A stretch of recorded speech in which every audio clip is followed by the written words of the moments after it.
할렐루야. 할렐루야. 네, 반갑습니다. 네, 오랜만에 또 우리가 함께 하나님 말씀 사도행전 시리즈 오늘은 18번째 18장 내용을 가지고 우리가 함께 하나님 말씀을 좀 공부하는 시간을 갖도록 하겠습니다. 자, 오늘은 꽤 오래됐지만 2차 선교 여행의 이제 마무리 편이에요. 네, 두 번째 여행을 갔던 우리 사도 바울과 그의 일행들이 이제 2차 선교를 이제 마무리하는 안디옥으로 다시 귀환하는 그런 여정까지 우리가 좀 볼게요. 교재에 잠깐 보시면 또 지도가 나오고 우리 좀 옛 생각을 좀 더듬어서 이렇게 쭉 보게 되면은 저번 시간에 어디 있었냐면은 이 왼쪽에 고린도 옆에 보면은 아덴이라는 데 있었잖아요. 그래서 아테네 여기서 지식이 있는 지혜 있는 자들과 같이 여러 이야기를 막 논쟁을 벌이는 그런 곳에서 이제 뭐 많은 사람들이 믿지 않았고 한두 명 정도만 이제 예수를 믿고 다시 이제 고린도로 와서 이제 오늘 고린도부터 해서 다시 예배소로 해가지고 예루살렘 다시 안디옥까지 넘어가는 마지막 여정을 우리가 공부해 보도록 할게요. 그래서 지난번에 17장에서 교재에 보면 아덴의 아레오바고 광장이라는데 기억나세요? 네. 기억이 나야 돼요. 네. 네. 네. 거기서 어떤 사람들을 상대로 복음을 전했죠? 그 가로 안에 그 사람들이 어느 사람이에요? 유대인이에요? 아니면 이방인. 이방인이죠. 이방인 중에서도 조금 자세히 들어가면 헬라인. 그렇죠. 헬라인들이잖아요. 그래서 아레오바고 광장에서 아덴에서 헬라인들을 대상으로 복음을 전한 바울은 남으로 발걸음을 옮겨서 이제 고린도에 도착한 거예요. 그래서 고린도에 대한 설명이 조금 있어요. 고린도는 당시 중부 그리스와 페로폰네소스 반도를 연결하는 지역에 위치하여 무역과 상업이 발달한 도시였어요. 당시 인구가 75만이래요. 우리 고양시가 100만 조금 넘거든요. 네. 그러면은 몇천 년 전에 있던 도시로 치고 굉장히 큰 도시잖아요. 그죠? 그래야 고린도는 지중해 연안 여러 국가의 출입이 빈번하였고 따라서 지중해 연안 여러 지역의 헬라인, 가나안인, 애굽인, 아시아인, 시리아인 등이 새로 세운 신전들이 질비한 각자 나라의 뭐 각자 지역에 있는 우상들이 이제 많은 여러 가지 우상들이 같이 공존하는 그런 곳이었다고 얘기해주고 있어요. 고린도에서 사도 바울은 2차전도 여행 기간의 거의 절반에 해당되는 1년 6개월을 이국 가운데 체류하면서 복음을 전했대요. 그래서 우리가 그 복음을 전한 이야기들을 오늘 좀 볼 건데 18장 1절부터 28절 중에서 오늘 1절부터 17절에 먼저 고린도의 이야기가 쭉 있어요. 그 다음에 이제 안디옥으로 가는 이야기가 있는데 우선 1절부터 우리 4절까지만 한번 읽어보도록 할게요. 18장 1절부터 함께 읽어볼게요. 네. 그 후에 바울이 아덴에 떠나 고린도에 이르러 아굴라라는 본도에서 난 유대인 한 사람을 만나니 글라우디오가 모든 유대인을 명하여 로마에서 떠나라 한 고로 그가 그 안에 브리스길라와 함께 이달리아로부터 새로 온지라. 바울이 그들에게 가매 생업이 같음으로 함께 살며 일을 하니 그 생업은 천막을 만드는 것이더라. 4절 함께 읽겠습니다. 시작. 안식일마다 바울이 회당에서 강론하고 유대인과 헬라인을 권면하니라. 아멘. 아멘. 이제 고린도에 이르렀을 때 고린도에서 새롭게 이제 만나는 인물들이 있었어요. 그 사람들이 누구인지 한번 볼게요. 교재를 보시면 바울은 아테네에서 고린도로 이동을 합니다. 그리고 이때 아굴라와 브리스길라 부부를 만나게 됩니다. 이 두 사람이 부부인데 아굴라라는 브리스길라 사람을 만났대요. 아굴라는 원래 소아시아 본도 출신 유대인으로서 로마에서 브리스길라를 만나 결혼한 듯합니다. 그들은 한때 로마에서 생계의 터전을 닫고 생활하였습니다. 그러나 로마에서 발생한 유대인들의 소요로 글라우디오 황제가 유대인을 추방령을 내리자 이들 부부는 고린도에 이르렀습니다. 그러니까 로마에서 원래 신혼생활을 하고 있다가 결혼해서 살고 있다가 글라우디오 황제가 유대인들을 이제 쫓아낸 거죠. 그래서 이탈리아에서 여기서 이탈리아가 이탈리아인데 이탈리아에서 로마에서 쫓겨나와서 고린도로 이제 오게 된 것 같아요. 이때 사도 바울은 고린도에서 이들 부부를 만나서 숙식을 제공을 받고 고린도 복음사에게 전념하게 됐다라는 것이 우리가 읽었던 내용이에요. 그러니까 우리가 새로운 곳에 가서 어떤 사역을 하고 예배를 드리고 또 선교를 하는 데 있어서 정말 아무도 없으면 의지할 곳 없으면 막막하잖아요. 근데 하나님께서 오늘 아굴라라 브리스길라 부부를 또 하나님의 계획대로 보내주신 거예요. 자, 실로 당신의 복음 사역지를 돌보시는 누구의 인도하시는 손길? 하나님. 그렇죠. 이건 하나님이 인도했다고 볼 수밖에 없죠. 왜? 아까 고린도가 몇 만이래요? 75만. 그 많은 사람 중에 나를 돕는 사람이 생겨서 나의 사역을 돕고 나의 예배를 돕는다는 것은 정말 하나님의 인도하시는 손길이라고 생각할 수밖에 없어요. 자, 하나님의 인도하신 손길에 의해 바울은 낯선 이방 땅 고린도에서도 숙식에 큰 어려움이 없이 오직 복음 사역에만 일로 매진할 수 있게 되었습니다. 계속해서 사도 바울과 같은 위대한 대사도와 더불어 1년 반을 동고동락하며 직접 주의 복음을 듣고 배웠으니 그들의 믿음이 어떻게 변화되었습니까? 이후 브리스길라 부부는 고린도 교회의 기둥이 되었대요. 여기 참고적으로 고린도전서 16장 10절 나중에 읽어보세요. 당시 최고의 기독교 지식인 아볼로를 지도할 만큼 훌륭한 신앙 지식을 겸비하게 되었대요. 이따가 이제 보게 돼요. 24절 26절에. 예. 자, 그래서 맨 처음에 고린도에서 만난 사람은 아볼로와 브리스길라 부부를 만나서 같이 동역함으로 같이 선교하게 됐다라는 것이 이제 써 있었어요. 그 다음에 이제 다음 읽어볼 건데 5절에서부터 11절까지만 한 절씩 읽게요. 5, 6 이렇게 읽겠습니다. 신라와 디모데가 마게도로부터 내려오매 바울이 하나님의 말씀에 붙잡혀 유대인들에게 예수는 그리스도라 밝히 증언하니 그들이 대적하여 비방하거늘 바울이 옷을 털면서 이르되 너희 피가 너희 머리로 돌아갈 것이요 나는 깨끗하니라. 이후에는 이방인에게로 가리라 하고 거기서 옮겨 하나님을 경외하는 디도 유스도라 하는 사람의 집에 들어가니 그 집은 회당 옆이라. 또 회당장 그리스보가 온 지방과 더불어 주를 믿으며 수많은 고린도 사람도 듣고 믿어 침례를 받더라. 밤에 주께서 환상 가운데 바울에게 말씀하시되 두려워하지 말며 침묵하지 말고 말하라. 내가 너와 함께 있음에 어떤 사람도 너를 대적하여 해롭게 할 자가 없을 것이니 이는 이 성 중에 내 백성이 많음이라 하시더라. 11절 같이요. 1년 6개월을 머물며 그들 가운데서 하나님의 말씀을 가르치니라. 아멘, 아멘. 11절 아까 얘기한 것처럼 고린도의 지역에서만 1년 6개월 동안 하나님의 말씀을 가르쳤다고 11절에 얘기하고 있어요. 자, 교재를 보세요. 이제 이곳에서 다시 신라와 디모데를 만나게 돼요. 그 전에 있던 이야기를 좀 써 있는 건데, 베레아라는 곳에 사역할 때 유대인들이 소동을 일으켰어요. 막 바울을 막 못살게 굴고 그 사람들 때문에 아덴으로 급하게 밤에 이렇게 도망 나온 일이 있었어요. 그래서 그 후에 바울은 아덴에서 따른 신라와 디모데를 다시 만나게 됐다라고 써 있고, 그런데 사도 바울은 유대인의 소동이 극심했던 데살로니가 성도들이 염려되어서 빌립보 성도의 안부도 몹시 궁금해 동쪽 디모데를 다시 데살로니가로 이제 파송하게 돼요. 거기 사람들 이제 궁금해가지고, 이때 신라는 빌립보로 파송된 것 같다고 써있죠. 이거 나중에 성경을 나중에 보시면 아세요.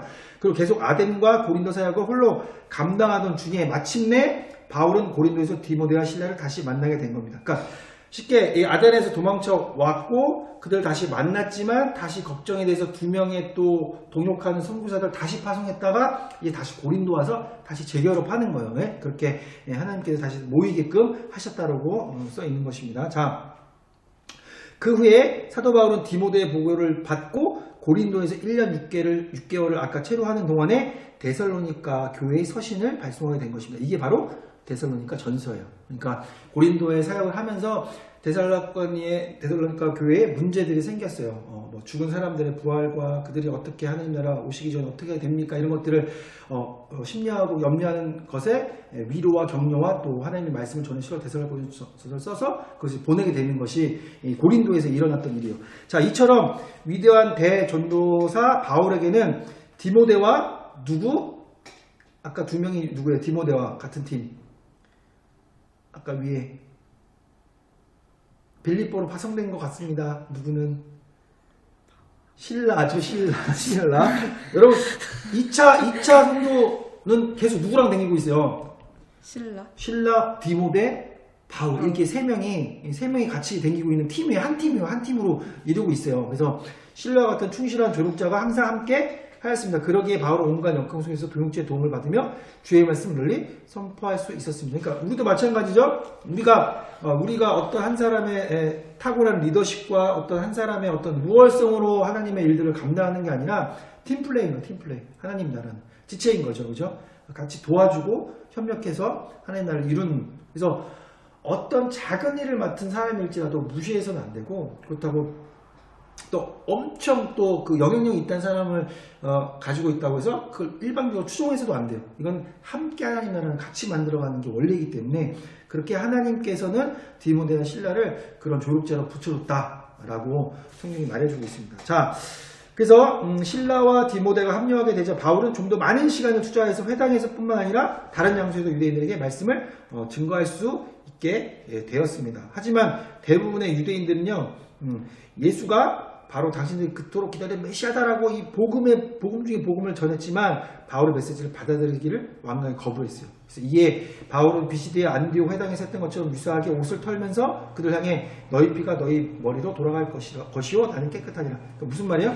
내가 너에게 복음을 전했지만 너희들이 받아들이지 않았기 때문에 너희들에게 가야 될 복과 은혜와 하나님의 구원은 없을 것이다 라고 이렇게 자기 민족에게 그렇게 얘기를 했습니다. 그렇게 엄숙히 선언하고 믿지 않는 유대인들에게 돌이켜서 이방인들에게 향하였습니다 라고 했고, 아까 읽은 7절처럼 이렇게 회당에서 복음을 전할 수 없게 된 바울은 다시금 새로운 집회, 회당 중심으로 예배를 드리고 또 말씀을 전했는데 그런 장소가 없으니까 새로운 어디서 이제 하나님 말씀을 전할까 이제 물색했던 중에 사도 바울에게 집회 장소를 제공한 자가 바로 디도 유스도라는 사람이었어요. 유스도는 정이라는 뜻의 로마 이름을 가진 사람이에요. 그러니까 즉 로마 사람인 거죠. 로마 출신 유대교 개종했던 사람이었어요. 그래서 사도 바울은 유스도의 도움을 받고 극적으로 새로운 집회 초소를 제공받게 되었고, 여기서 더 많은 이방인들을 상대로 널리 주의 복음을 선포하게 된 거예요. 그러니까 아까도 내가 어떤 일을 하려고 했는데 하나님께서 미리 준비하셔서 그렇게 동역하는 사람을 붙여줬고, 또 마찬가지죠. 예배 초소도 내가 이제는 예배할 수 없는 어떤 내가 가지고 있던 상황과 환경에서 없었지만 하나님께서 그 문을 여시니까 또 새로운 사람, 유대인도 아니고 쉽게 말하면 그거죠. 우리 그리스도인이 서로가 아닌데 다른 사람, 예를 들어서 갑자기 신부님이 여기서 말씀 전해도 된다, 예를 들면 그런 식으로 그렇게 생각지도 못하지 않은 곳에서 하나님께서 문을 여시니까 거기서 또 예배를 드릴 수 있다. 그러니까 우리도 그렇게 하나님께 구하고 하나님의 일들을 향하면 어디선가 또 예배의 문을 열어주실 거야. 그래서 이렇게 오늘 디도 유스도를 통해서 새로운 곳에서 또 말씀을 전하게 됩니다. 자, 하나님이 이제 전도의 길이 막히자 어떤 사람, 유스도를 통해, 이 사람이 어떤 사람이에요? 유대인이에요? 로마인. 로마인. 그러니까 이걸 크게 보면 이방인. 그렇죠. 이제 잘하네요. 이방인 유스도를 통해 새로운 전도의 길을 개척해 주셨던 거예요. 그러니까 하나님이 이렇게 막으시면 또 이렇게 열고, 하나님이 또 이렇게 또 열린 것처럼 보이지만 하나님이 또 막으시면 갈 수가 없고, 그렇죠? 그러니까 우리 전적으로 하나님을 의지할 수밖에 없어요. 자, 그리고 해당장 그리스보는 우리가 아까 몇 절까지 있었죠? 7절까지 있었나요? 11절까지 있었죠. 네네. 회당장 그리스보는 모든 디아스포라 유대인, 이방 디아스포라 유대인이 이제 이방 지역에 널리 흩어진 유대인인데, 이 유대인의 최고 지도자였습니다. 그리스보라는 사람이 회당장. 즉 이방 땅에서도 회당 중심으로 생활하며 회당 중심으로 신앙 훈련을 쌓고 선민의 긍지를 잃지 않았던 유대인들에게 회당장은 최고의 존재요, 어버이와도 같았습니다. 이런 회당장이 회개하며 복음을 영접했습니다. 그러니 사도 바울의 기쁨이 어떠했겠으며 또한 복음 전도가 얼마나 큰 활력을 얻었겠습니다. 그러니까 다른 종교에 있던 사람이 큰 예를 우리 때는 절을 따지면 주지스님, 천주교에서는 무슨 교주님, 이렇게 이런 그런 큰 어떤 영향을 갖고 있는 사람이 내가 갔던 건 잘못됐구나. 예수님 믿어야 진정이 되는 그 사람이 회심하고 하니까 그 밑에 있던 영향을 받던 사람도 당연히 우리의 우두머리, 우리 보스가, 우리 리더가 그렇게 하니까 그것이 맞겠구나, 그런 영향력을 끼칠 수 있다는 것이죠. 그러니까 하나님이 딱 잡아서 많은 사람들 중에서도 회당장의 그리스보를 변화시키는 거예요. 하나님께서 변화시켜서 이 사람을 회심시키고 예수를 믿는, 복음을 영접하는 사람으로 만드니까 그게 더 활력을 잃어서 그게 더 점자적으로 그 힘을 받았다라고 써 있습니다. 이렇게 회당장 그리스보가 복음을 받아들임으로 수많은 고린도 사람들이 주를 믿으며 침례를 받게 됐습니다. 아까 8절 읽은 대로 수많은 고린도 사람들도 듣고 믿어 침례를 받더라라고 이렇게 성경이 써 있습니다. 자, 이제 12절부터 17절까지 우리 함께 좀 읽고 그 다음 좀 살펴보도록 하겠습니다. 제가 먼저 읽고 돌아가면서 읽을게요.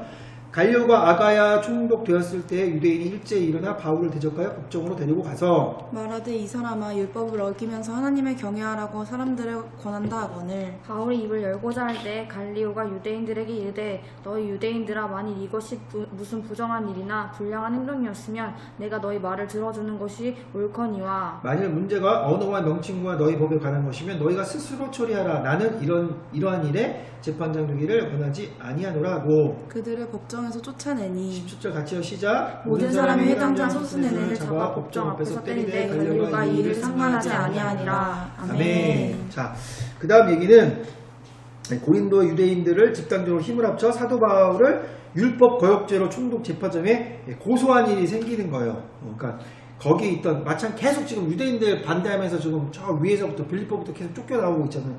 거기도 마찬가지로 하나님의 말씀을 예수 그리스도를 전하지 못하는 유대인들이 있었다는 거예요. 그 유대인들이 이제 또 고소를 하는 거예요. 그러나 이 제목은 로마 현행법과는 아무런 상관이 없었으며 결코 고소거리가 될 수 없었습니다. 그래서 당시 그 지역의 총독 갈리오는 재판 절차도 거치지 않은 채 그대로 기각해버리고 말았습니다. 이거는 얘기할 거리도 안 된다.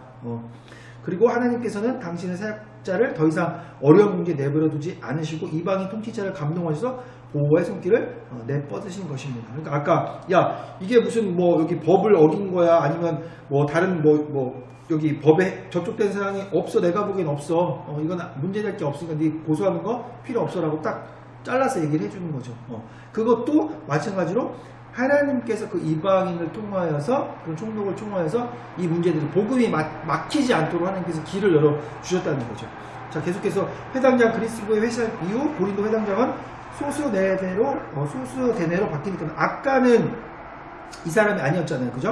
아까 회심한 사람 그 사람이 아니었는데 지금은 여기 써 있는 거 보니까 다른 사람으로 좀 바뀐 듯해요. 그래서 새로 회당장이 된 소수대내는 자신의 공적을 널리 유대 사회에 드러내기 위해 바울을 율법 거역죄로 고소하는데 앞장섰습니다. 그러나 고소 사건이 기각이 됐죠. 그러자 오히려 상황이 매우 어렵게 되었습니다. 즉 고린도의 헬라인들은 사고한 유대 율법 문제로 고린도시를 어지럽게 한다여 이 회당장 소소대내를 재판정에서 구타했습니다. 그러니까 자기 발에 도끼를 찍은 거죠. 내가 이 사람을 바울을 고소하려고 하는데 역풍을 맞아서 자기가 이제 구타를 맞게 된 거예요. 실로 당신의 사역자를 지키시는 하나님의 보호와 놀라운 하나님의 섭리를 주고 지켜보면서도 끝끝내 하나님의 뜻을 발견하지 못하고 주의 복음 사역을 회방한 자의 비참한 종말을 한눈에 보여준 사건입니다. 그러니까 하나님께서 이걸 계획하시고 가게 한다면 어떠한 방법이 오더라도 그것들이 하나님 앞에서는 무용지물이 된다는 것이죠. 그리고 우리를 반대하고 또 어느 순간 우리에게 고통을 주고 우리를 비방하는 것도 언젠가는 하나님께서 그것을 막으시고 하나님께서 그것들 앞에서 보호하신다는 것을 우리가 믿어야 되는 거죠. 물론 사도 바울이 고난을 받을 때도 있어요. 근데 그것은 고난을 받음으로 또 하나님 하실 일이 있고 또 이렇게끔 모든 상황을 탁탁 하나님께서 계획한 대로 착착 우리도 어떤 사역을 할 때 갑자기 계획하지 않은 것들이 공급되어지고 우리가 채워지는 일들을 좀 보잖아요. 그런 것도 또 하나님의 또 계획하십니다. 우리가 좀 생각을 해봐야 될 것 같습니다.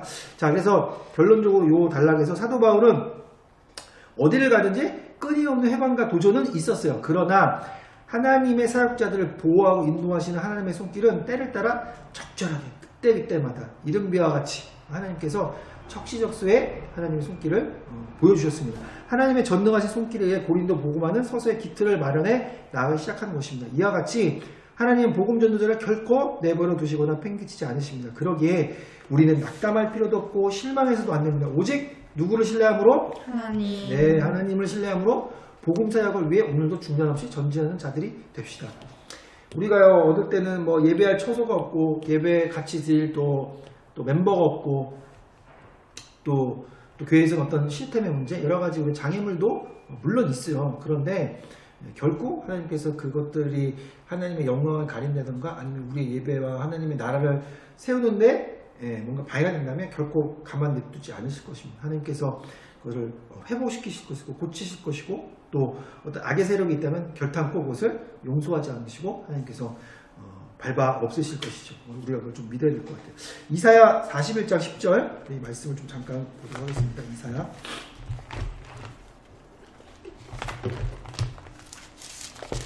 두려워하지 말라. 내가 너와 함께함이라. 놀라지 말라. 나는 내 하나님이 됨이라. 내가 너를 굳세게 하리라. 참으로 너를 도와주리라. 참으로 나의 의로운 오른손으로 너를 붙들리라. 아멘. 믿으십니까? 아멘. 근데 왜 자꾸 두려워하죠? 왜 염려하죠? 네. 우리 연약해서 그렇죠. 우리가 연약해서 그래요. 그래서 우리가 이 말씀을 그래서 항상 옆에 두고 우리가 두려움이 다가올 때 말씀을 다시 꺼내서 읽는 거죠. 아, 하나님 두려워하지 말라고 하셨지. 참으로 의로운 손으로 나를 붙드신다고 하셨지. 하나님 믿습니다. 내가 상황이 이렇지만 다시 한번 말씀을 지해서 갈게요라는 어떤 믿음의 결단 하나님께서 오늘 원하실지도 몰라요. 그런 결단이 있을 때 내가 도와주는 것이지 그냥 아무 일도 안 하고 내가 아무렇게 주님을 구하지 않을 때는 일이 일어나지 않는 것이죠. 자, 그 다음에 좀 뒤로 가서 50장 9절. 이사야 50장 9절. 비슷한 내용이에요. 함께 읽겠습니다. 50장 9절. 시작. 보라 주 여호와께서 나를 도우시리니 나를 정죄할 자가 누구냐. 보라 그들은 다 옷과 같이 찢어지며 좀이 그들을 먹으리라. 아멘. 주님께서 그를 도우신대요. 그래서 나를 정죄할 자가 없대요. 우리의 죄를 문제가 하는 게 아니라 내가 하는 하나님의 일을 하는 데 있어서 그것이 잘못했다고 할 사람이 없다는 것이죠. 그리고 그것이 옳다 하면 때로는 우리가 정죄가 들어오고 할지라도 그럼 어떻게 했어요? 고해야 되겠죠. 앞으로 나가서 하나님의 뜻이면 그것을 행하는 자가 진정으로 하나님께서 복되시다 말씀하시는 것입니다. 자, 시편 28편. 너무 잘하시는 말씀. 자, 여호와는 나의 힘과 나의 방패시니 내 마음이 그를 의지하여 도움을 얻었도다. 그러므로 내 마음이 크게 기뻐하며 내 노래로 그를 찬송하리로다. 아멘. 네, 하나님께서 우리의 힘이 되시고 우리의 방패 되시고 그렇기 때문에 우리가 그분을 의지해서 아까 우리가 아까 찬양한 것처럼 다윗의 시인데 다윗이 고백하는 거예요. 주님을 의지합니다. 상황이 어렵지만 내가 주님을 신뢰하겠습니다. 사울이 나를 죽이려는 이 상황 가운데서도 나의 원수가 나를 죽이려는 이 목전 앞에서도 하나님께서 나에게 상을 주시고 우리에게 힘과 능력을 허락해 주실 것을 믿습니다. 라고 여기 보면 도움을 얻었도다 라는 것을 이제 언어적으로 하면 믿음의 기도의 약속을 누린다라고 써 있어요. 보니까. 그래서 우리가 믿음으로 기도하고 하나님한테 구했을 때 하나님께서 약속한 언약의 말씀이 나의 삶 가운데 실체가 돼서 그 약속을 누린다. 이렇게 성경이 표현하고 있거든요. 그래서 우리가 삶 속에서 하나님께 매 순간 도움을 구해야죠. 그러니까 제가 아까 말한 것처럼 우리 연약하다고 얘기해야죠. 나 괜찮아요. 나 잘 살 수 있어요. 괜찮겠냐. 뭐 안 괜찮은데. 그죠? 우리 잘할 수 있을 것 같지만 잘 못하잖아요. 그죠? 근데 그게 다른 사람 앞에서는 수치가 되고 어떤 부족함이 되고 부끄러움 될 수 있지만 하나님 앞에서는 절대 안 그래요. 부모가 자식이 아빠 나 이거 못해요 라고 하는 게 얼마나 기쁜지 아세요? 나중에 자녀를 알아보면 알아요. 그게 내가 아빠 되는구나, 내가 엄마 되는 걸 알아요. 근데 뭐 얘기하면 됐어, 내가 알아서 할게, 이 말 되게 싫어하거든요. 부모들이 뭘 알아서요. 근데 자녀니까 내가 케어해주고 내가 도와주는 게 사람과 친밀함이 있는 교제지. 괜찮아요, 나 다 할 수 있어요, 다 컸어요. 이게 제일 좀 그러거든요. 마찬가지 우리도 하나님한테 하나님 힘들어요, 어려워요, 도와주세요. 하나님 아버지시잖아요. 하나님 나의 주인이시잖아요. 나의 왕이시잖아요. 하나님 말씀하셨으니까 도와주세요 라고 하는 하나님 되게 기뻐하십니다. 우리가 그렇게 매 순간에 좀 구했으면 좋겠어요. 자, 다시 사도행전으로 돌아오셔가지고요. 자, 이렇게 고린도에서의 2차 선교행의 어떤 마무리가 좀 돼가고 있어요. 그래서 다시 컴백, 안디옥, 파송했던 안디옥 교회로 이제 돌아가는 길의 여정을 우리가 마지막으로 좀 살펴보기를 원합니다. 자, 그래서 18절부터 일단은 23절까지 교독하도록 할게요. 자, 돌아가면서 바울은 더 여러 날 머물다가 형제들과 작별하고 배 타고 수리아로 떠나갈새 브리스길라와 아굴라도 함께하더라. 바울이 일찍이 서원이 있었으므로 갱그레아에서 머리를 깎았더라. 에베소에 와서 그들을 거기에 머물게 하고 자기는 회당에 들어가서 유대인들과 변론하니 여러 사람이 겨울에 있기를 청하되 허락하지 아니하고 작별하여 이르되 만일 하나님의 뜻이면 너에게 돌아오리라 하고 배를 타고 에베소를 떠나 가이사랴에 상륙하여 올라가 교회 안부를 물은 후에 안디옥으로 내려가서 23절 같이요. 시작. 얼마 있다가 떠나 갈릴리와 부르기와 땅을 차례로 다니며 모든 제자를 굳건하게 하리라. 아멘, 아멘. 아까 잠깐 지도 볼까요? 지도. 네, 지도를 보면 아까 이제 고린도에서 마무리되고요. 고린도에서 조금 밑에 오면 9번에 갱그레아 있잖아요. 그죠? 보이시죠? 네. 네. 이제 글로 갔다가 잠깐 에베소에 들렸다가 다시 이제 예루살렘을 내려서 안디옥으로 가고요. 그리고 안디옥에서 다시 위쪽으로 오면 갈라디아와 부르기아 이 동네를 다시 한번 차례로 방문했다. 우리가 읽은 데까지 거기까지예요. 그 여정이 이제 있는 거예요. 이렇게 지역적으로 좀 생각하시면서. 자, 갱그레아 3년 전 바나바와 사이에 다소간의 갈등을 겪으며 독자적으로 신라와 더불어 전도여행에 나섰던 바울은 이제 고린도 사역을 끝으로 장장 4,000km에 달하는 2차 전도 여행을 마감할 시점에 이르렀습니다. 대단하죠. 4,000km. 또 도보로. 이번 여행을 통하여 루스드라에서 차세대 복음 사역자여 초대교회를 이끌고 나갈 헌신적인 젊은 청년 누굴까요? 아까 같이 했던 팀 2명 중에 하나겠죠? 실러 말고 디모데. 네, 디모데. 네, 디모데. 찍어도 50%인데. 네. 젊은 청년 디모데를 얻는 큰 수확을 했어요. 루스트라에서 첫 번째에서. 그 다음에 또한 성령의 인도하심으로 유럽의 관문인 빌립보에 복음 전하는 쾌거를 이루기도 했죠. 그러니까 이쪽으로 그리스 쪽으로 와서 이제 빌립보에서 복음을 전하는 쾌거를 이뤘고, 또 바울은 예배소를 떠나기 위해서 이제 겐그레아 항구로 이동을 하였습니다. 이때 아굴라와 브리스길라 부부도 함께 떠났다고 아까 18절에 써 있어요. 같이 이제 가는 거예요. 거기서 만난 사역팀에 있는 그 부부가 같이 가는 거예요. 부부가 아마 집이랑 뭐 다 버린 것 같기도 하고 잘 모르겠어요. 일단 여기서까지는. 자, 어쨌든 이 부부를 같이 대동한 이유는 예배소, 아까 우리 지도했던 예배소, 원래 2차 선교 여행을 예배소, 그쵸, 소아시아 지역에 하고 싶었어요. 그죠? 그런데 성령께서 들어와서 환상을 보여줘서 바다를 건너가게 하셨죠. 그래서 원래 예배소에서 했던 마음이 있어서 그 예배소의 어떤 선교적인 어떤 전초 기지를 준비하기 위해서 이 부부를 함께 데리고 갔어요. 그리고 이곳에서 아까 서원한 대로 머리를 깎았대요. 그런 것처럼 머리를 이제 깎으셨다고 합니다. 네, 아마도 전도여행을 이제 무사히 마치길 위한 기원, 그러니까 하나님한테 이제 기원하고 소원하고 이런 것도 하나님 이렇게 하면 또 되면 제가 이렇게 하겠습니다. 이렇게 하는 것처럼 했던 것 같아요. 자, 어쨌든 그렇게 하고 이제 예배소로 아까 바다 건너서 예배소로 가게 되죠. 바울 일행은 예배소에 도착했습니다. 유대인의 회당에 들어가 유대인들과 논쟁을 벌였습니다. 바울의 변론을 들은 유대인들은 긍정적으로 반응했대요. 그래서 그들은 바울에게 좀 더 말씀을 좀 전해주시고 예수님 얘기도 좀 해주세요 라고 이제 부탁을 했지만 그는 후일을 기약하고 안디옥을 향해 떠났습니다. 결국 2차 전도 여행의 주된 타겟 지역인 예배소에는 정작 얼마 머물지 못하고 바로 이제 떠나게 되는 것이죠. 그래서 바울은 하나님의 뜻이 있다면 다시 돌아오겠다고 약속을 이제 했어요. 그것이 아까 이제 21절에 작별하기 전에 만약 하나님의 뜻이 있으면 내가 다시 돌아올게 라고 이제 얘기하고 원래 가야 될 목적으로 가게 되는 것입니다. 그리고 이때 브리스길라와 아굴라는 이곳에 남겨두는 거죠. 왜요? 아까 예배소에서의 전초 기지를 만들기 위해서 준비하고 있으라는 것이죠. 그리고 3차 선교 사역의 거점을 잘 준비하기 위해서 그 임무를 맡겨놓고 이제 넘어오게 됩니다. 그래서 바울 일행은 예배소를 떠나 가이사랴에 상륙한 후 아까 예루살렘을 갔다가 2차 전도 여행에 대해서 보고도 하고 뭐 안부도 묻고 해서 다시 원래대로 이제 안디옥으로 돌아가게 돼요. 그리고 선교 보고를 마치고 안디옥 교회로 돌아온 바울은요, 여러 이방 교회를 생각할 때 자기가 1차 전도 여행 때 닦아놓은 교회들이 있잖아요. 세웠던 교회들. 이 교회들을 바라볼 때 마치 불 가운데 어린이를 내버려둔 것 같이, 또는 이리 가운데 어린 양을 내어놓은 것 같이 굉장히 걱정과 염려가 있었죠. 그래서 바울이 2차 전도 전행을 마친 후에 불과 얼마 되지 않아, 사실은 막 지치고 피곤했겠죠. 그 4,000km를 걸어서 왔다 왔는데 두 분은 워낙 잘 걸으시니까 갈 수도 있을 것 같긴 하지만 어쨌든 그 피곤한 육신을 가지고 저 같으면 좀 쉬고 안식년을 갖자, 한 1년 정도는 푹 쉬면서 이렇게 내가 하고 싶은 것도 좀 하면서 편해야 되는데 다시금 개척교회들을 방문할 목적으로 안디옥교회를 떠나는 거야. 우리 교회들은 어떡하지? 우리 성도들 잘 있을까? 그러니까 여기서 느껴지는 거야. 바울이 얼마나 그 교회를 사랑했는지, 성도들을 사랑했는지. 실질적으로 우리의 목회가 그런 마음으로 해야 된다는 거죠. 그렇게 양육하고. 여러분 사랑합니다. 네. 감사합니다. 사랑하시죠? 네.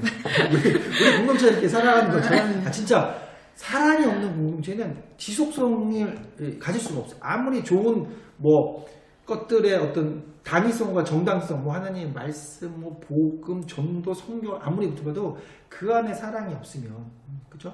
우리는 13장도 그렇게 얘기하죠. 아무리 뭐 좋은 것이 다 있어도 뭐 사랑이 없으면 끈가리 같은 그런 소리밖에 안 난다라고 얘기하는 것처럼 정말 사랑이 중요한 것 같아요. 그만큼 사도 바울은 그들을 사랑한 거죠. 이제 3차 전도여행이 시작됩니다. 드디어 3차 전도여행이 시작됩니다. 와.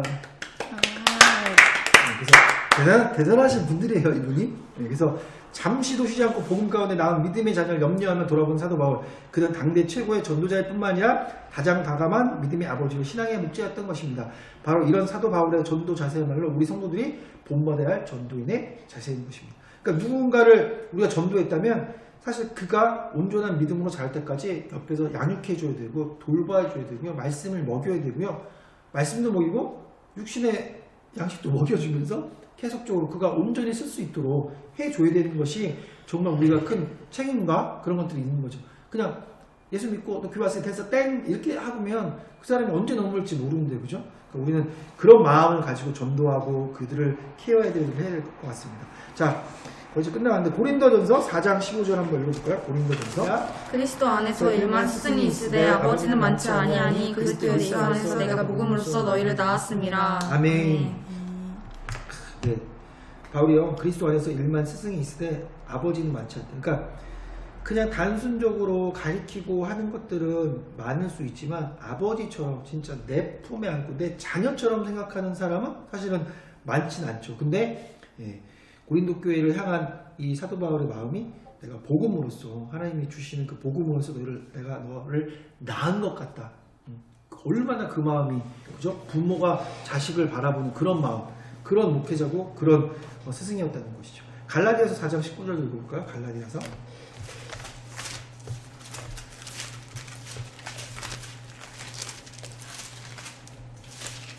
(4장 19절) 4장 19절 시작. 나의 자녀들아 너희 속에 그리스도의 형상을 이루기까지 다시 너희를 위하여 해산하는 수고를 하노니. 아멘. 나의 자녀들아. 성도를 자녀라고 이제 일컬으면 너희 속에 그리스도의 형상을 이루기까지. 그러니까 아까 뭐요? 초신자와 같은 사람이 온전한 하나님의 사람 신앙과 믿음이 자랄 때까지 형상을 이루기까지 다시 너희를 위하여 해산하는 수고를 아끼지 않는다. 해산하는 고통이 아픔이 있지만 내가 너를 보호하고 섬기고 너희를 케어하고 양육하고 훈련하는 게 굉장히 힘들어. 해산하는 수고처럼. 하지만 너희들이 온전하게 되고 그리스도인으로 온전하게 자랄 수 있다면 나는 그걸 기꺼이 할 거야 라는 어떤 아버지와 같은 그런 사랑의 마음을 갖고 있는 전도자 사도 바울의 모습을 보게 됩니다. 자, 마지막으로요 이제 사도행전 다시 돌아오시고요 거의 끝나갑니다. 이제 고린도에서 우리 저기 브리스길라와 아굴라 부부를 만나고요. 그 다음에 또 이제 또 새로운 같이 동역할 수 있는 어떤 누구를 또 새롭게 이제 만나게 되는 일이 마지막 단락에 써 있어요. 이제 24절부터 28절까지도 함께 교독하겠습니다. 알렉산드리아에서 난 아볼로로 하는 유대인이 에베소에 이르니 이 사람은 언변이 좋고 성경에 능통한 자라. 그가 일찍이 주례도를 배워 열심으로 예수에 관한 것을 자세히 말하며 가르치나 요한의 세례만 알 따름이라. 그가 회당에서 담대히 말하기 시작하거늘 브리스길라와 아굴라가 듣고 데려다가 하나님의 눈을 더 정확하게 풀어 이르더라. 아볼로가 아기아로 건너가고자 하므로 형제들이 그를 격려하며 제자들에게 편지를 써 영접하라 하셨더니 그가 감히 은혜로 말미암아 믿은 자들에게 많은 유익을 주니 28절 같이요. 시작. 이는 성경으로서 예수는 그리스도라고 전하여 공중 앞에서 힘있게 유대인의 말을 이기미로라. 아멘. 자, 여기 이제 누가 나와요? 아볼로라는 사람이 이제 나와요. 이제 아볼로. 자, 교재를 한번 볼게요. AD 53년경 사도 바울의 나이 52세. 저보다 나이가 많으세요. 저는 이걸 이렇게 보면서 준비하면서 아직 쉴 때가 아닌구나 라는 마음이 들더라고요. 사도 바울의 나이 52세 이 두 차례에 걸쳐 5년 동안 무려 6,200km에 달하는 전도여행을 한 바울은 심신이 모두 지친 상태였습니다. 그럼에도 불구하고 그토록 소망하던 드디어 이제 갑니다. 내가 가고 싶었던 이제 하나님께서 열어주시는 거예요. 하나님의 때가 되니까 예배소 지역에 복음을 얻는 기회를 얻게 되었습니다. 거기서 아볼로라는 사람을 만나는데요. 아볼로는 어떤 사람이냐면 학문과 지식을 겸비한 겸허한 지식인이었습니다. 당시 학문의 전당으로 여겨졌던 알렉산드리아 출신으로 율법에 정통한 유대인 학자였습니다. 그러나 아볼로는 세례 요한을 통한 간접적으로만 복음을 들었기에 성경의 지식에는 정통하였으나 예수 그리스도의 십자가의 도에 대해서는 문외한이었습니다. 이런 아볼로가 브리스길라와 아굴라 부부를 만났습니다. 아까 예배소에 놔두고 왔었잖아요. 그 부부들을. 그리고 그리스도의 십자가의 도에 대해서 이제 설명을 해주는 거예요. 부부가. 근데 왜 설명을 잘할 수 있죠? 1년 6개월 동안 사도 바울과 함께 동역하면서 이미 그 복음을 듣고 배우고 훈련을 되었기 때문에 그래서 그 복음에 대해서 이제 설명을 아볼로에게 했어요. 그래서 아볼로는 이들 부부로부터 생전 들어보지도 못한 십자가의 도의 진술을 배우게 되었습니다. 아볼로는 당대 최고의 학자였지만 겸허한 자세로 십자가의 도에 관한 복된 말씀을 듣고 응접하였습니다. 때로는 어떤 목사님, 어떤 신학박사 아니면 또 어떤 분야의 어떤 전문가들이 사실은 자기보다 못한다고 생각하는 사람들에게 어떤 말을 듣거나 조언을 듣거나 아니면 어떤 것들에게 이런 지식적인 걸 전달받을 때 굉장히 사실 좀 불쾌할 수도 있고 좀 그럴 수도 있어요. 사실 세상적인 마인드를 가지고 있다는. 근데 아볼로는 그렇지 않았다는 거예요. 진정한 복음, 십자가에도 예수가 메시아고 예수가 우리를 위해 죽으시고 부활하셨다. 다시 오실 그 예수가 진정한 하나님 나라이다라고 설명했을 때 내가 몰랐던 것을 가르쳐 주니까 감사한 것이고, 내가 아무리 그 당시에 권위가 있고 굉장히 명성이 있는 사람일지라도 그 앞에 엎드려 그의 말씀을 듣게 되는 거죠. 사실은 우리로 따지면 목사님이 평신도할 때 말씀을 듣는 것과 별 다르지 않은, 그런데도 목사님이 겸손하게 받아들이는 거죠. 그런 겸손함을 통해서 하나님께서 일하시는 것입니다. 자, 두 번째, 은혜가 충만한 목회자였습니다. 복음을 들으면 아볼로의 삶은 완전히 새롭게 변화되었습니다. 이제는 율법교사로 유대인들만 상대했던 아볼로는 이제 참 복음의 선생으로 모든 이방인들까지 복음을 전하는 전도자가 되었습니다.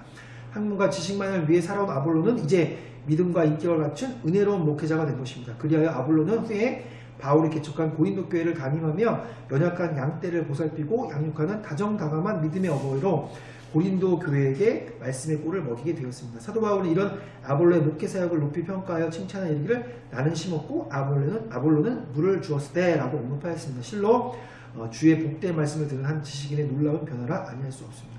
그러니까 복음을 만나고 하나님을 만나면 그 삶이 완전히 변화되게 되어 있어요. 근데 우리에게 하나님을 만났고 복음을 들었고 내가 정말 주님을 영접했는데 우리의 삶에서 어떠한 변화도 없다. 그러면 사실은 하나님을 만나지 않은 거일 수도 있어요. 내 삶으로 드러나는 어떤 열매가 없다. 그것도 이제 문제가 있는 거죠. 근데 아볼로는 하나님의 말씀을 듣고 예수 그리스도의 복음을 만나니까 삶이 완전히 변해버려요. 쉽게 유대교라는 그 하나님을 유일시하는 그 유대교에서 완전히 기독교로 예수를 믿는 사람으로 변화되게 된 거죠. 그런 변화가 우리에게 있어야 된다는 것이죠. 네, 세 번째, 언변에 뛰어난 전도자였습니다. 당시 어떤 전도자도 감히 유대인 상대하기를 꺼려했던 상황에서 아볼로는 당당하게 유대인 회당을 찾아다니며 하나님으로부터 받은 언변의 재능을 활용하여 크게 하나님의 영광을 드러내었던 것입니다. 네, 언변, 굉장히 말도 잘하는, 설교도 잘하는. 사실은 사도 바울은 이렇게 편지를 쓰는 것이나 그가 기록된 고백된 말씀을 보면 굉장히 말도 유창할 것 같지만 사도 바울은 실제적으로 설교를 굉장히 못했다고 말하는 거에 대해서. 근데 대신에 아볼로는 굉장히 언변에 뛰어났다고 얘기를 합니다. 근데 이렇게 각자의 틀림이 나타나는 것도 사실은 그들의 각자의 장점들을 하나님께서 부과시켜서 하나로 모으시는 거거든요. 누구는 막 언변만 다 좋아. 서로 입만 열면 막 장난 아니야. 이런 또 문제가 있어요. 그죠? 그러니까 균형이 있는 하나님의 나라를 하나님께서 기획하시고 하나님께서 이끌어 가시는 거죠. 사도 바울은 사실 학문적으로 또 이렇게 주 예수의 복음을 잘 풀어내는 거에 굉장히 전문가예요. 그죠? 그죠? 어느 때는 이 말씀을 읽는 것만으로도 정말 살아계신 하나님을 만나야 되는데 또 어느 때는 이거를 실제적으로 사람을 만나서 말을 해야 될 때도 있잖아요. 근데 그걸 또 말 잘하는 사람 또 붙여주시는 거죠. 그렇게 하나님 나라는 하나님께서 준비한 세팅대로 하나님께서 사용하신다라는 것을 우리가 성경을 통해서 알아봤습니다. 자, 이제 2차 전도 선교 여행이 이제 마무리가 됐어요. 그래서 안디옥에서 끝났고요. 그것이 이제 23절부터 18장 후반부에 여기면서 다시 3차 전도 여행으로 물고 이제 계속 가는 거예요. 그래서 다음 시간에는 3타 전도 여행 우리가 이제 볼 겁니다. 그래서 우리가 좀 이 시간에는 좀 말씀을 붙잡고 잠깐 기도하는 시간을 갖고 또 우리 각자의 기도 좀 갖고 이제 기도할 터인데, 일단 저는 18장을 좀 보면서 묵상하면서 하나님께서 참 혼자 이렇게 내버려 두시지는 않는구나라는 걸 좀 많이 느꼈어요. 브리스와 아굴라 부부를 이제 붙여주시고 또 이제 아볼로도 붙여주시고 막 또 그 계속적으로 같이 왔던 이제 신라도 있고 디모데도 있고, 그죠? 그러니까 하나님의 나라는 하나님의 사람들을 통해서 하나님께서 함께 만드시기를 원하는구나 라는 그런 것들을 좀 깨닫게 되고, 실제적으로 하나님께서 우리 세상을 만드시고 인간을 만드시고 세상을 창조하실 때 함께 만드시잖아요. 삼위일체 하나님께서. 그죠? 그래서 창세기 보면 우리가 우리의 형상을 닮은 사람을 만들자라고 이렇게 얘기하시잖아요. 그러니까 하나님께서 그렇게 삼위일체 되시는 하나님의 연합하는 모습이 우리를 통해서도 나타나시기를 원하시는구나라는 것을 좀 많이 깨닫게 됩니다. 그래서 교회나 어쨌든 우리의 예배나 혼자 가는 싸움이 아니에요. 물론 개인적인 신앙과 믿음을 필요로 할 때는 사실은 골방에서 하나님과 일대의 교제가 필요한 부분도 분명히 있지만, 어떤 하나님의 나라에 대한 원리와 하나님께서 세팅한 그것들은 보니까 이렇게 하나님의 사람들을 사용하셔서 적시적소에 필요할 때, 그리고 그들의 장점과 단점이 다 사람에게 있지만 꼭 필요한 부분의 장점들을 하나님께서 이렇게 끄집어내셔서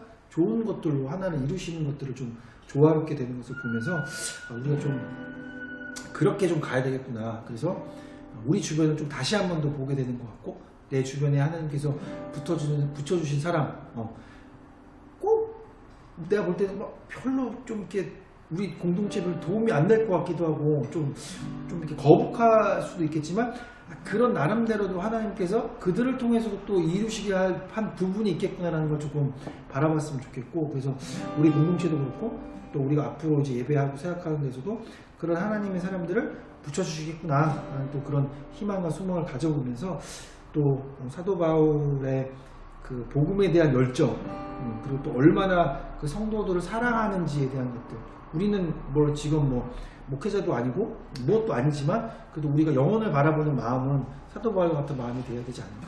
또 여러분한테 또 맡겨준 학생들도 있잖아요, 그죠? 또 여러분들 가족도 있을 것이고, 또 여러분들이 또 다른 데 속한 공동체도 있을 것이고, 그들을 바라보는 여러분들의 시선과 여러분들의 부모애들 마음은 사도 바울이 해산의 고통이 있을지라도 내가 너희를 위하여서 아낌없이 수고를 한다라는 어떤 그런, 그게 뭐 사도 바울이 칭찬을 받으려고 하는 것도 아니고 어떤 존경과 명예를 얻기 위해서 하는 것도 아니고 그들을 온전히 사랑했기 때문이죠. 근데 그 사랑은 어디서 오죠? 하나님이 자기를 사랑하고 어떻게 예수가 나를 위해 죽어졌는지를 깨달았기 때문이죠. 그래서 우리가 그렇게 하나님의 사랑을 더 깨닫고 그 사랑이 온전히 좀 흘러나갈 수 있는, 흘림을 보낼 수 있는 그런 통로가 될 수 있는 우리 모두가 되었으면 좋겠습니다. 잠깐 말씀 생각하신 다음에 함께 기도하고 나가도록 하겠습니다. 기도하시겠습니다. 너무 나아갑니다. 감사합니다. 또 사도행전 18장을 통하여서 우리가 함께 하나님의 나라를 함께 만들어가는 것을 우리가 깨닫습니다. 하나님의 나라는 연합되어지고 공업되어지면서 하나님께서 원하시길 바라는 방법대로 나가신 것을 우리가 바라봅니다. 하나님, 우리가 그렇게 주님을 바라보면서 하나님을 통하여서 하나님의 나라를 바라볼 수 있게 하시고, 하나님의 나라를 바라보게, 하나님의 나라를 신뢰하며 나아갈 수 있도록 인도하시고 붙들어주시고, 하나님 주님의 이름으로 아버지의 나라에서 나아가게 원합니다. 소망을 나아가게 원합니다. 아버지 내 가족의 사랑을 나아가게 하시고, 오늘 주님의